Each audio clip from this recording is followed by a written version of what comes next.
ng mga tao. Nakaban ako, parang mayayanig. Nako! Nako, patay tayo dyan. Patay Makaupo tayo. nga ng maayos. Madami nag-cheat na tao, madaming, kumbaga yung infidelity. Okay? Just to deep dive, sa tingin mo, ikaw, simulan muna natin sa babaeng perspective. Bakit nag-cheat ang babae for you? Bakit nag-cheat ang babae? Ano yung mga reasons? Isa-isahin mo, mga ganyan. Marami naman. Pwedeng nag-cheat siya kasi cheater siya, malandi siya. Pwede din siyang nag-cheat.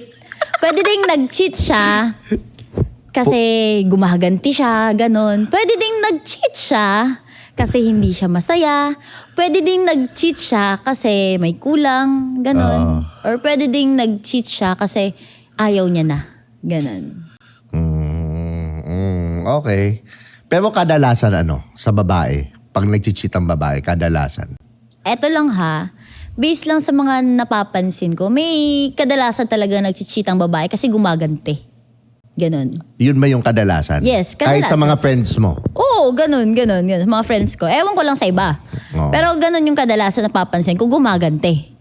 So, technically, minsan may mga bagay-bagay talaga na nag-uumpisa sa mga lalaki. Okay, sa mga lalaki. Alright. Sa akin naman, sa mga lalaki, ba't nag-cheat ang lalaki?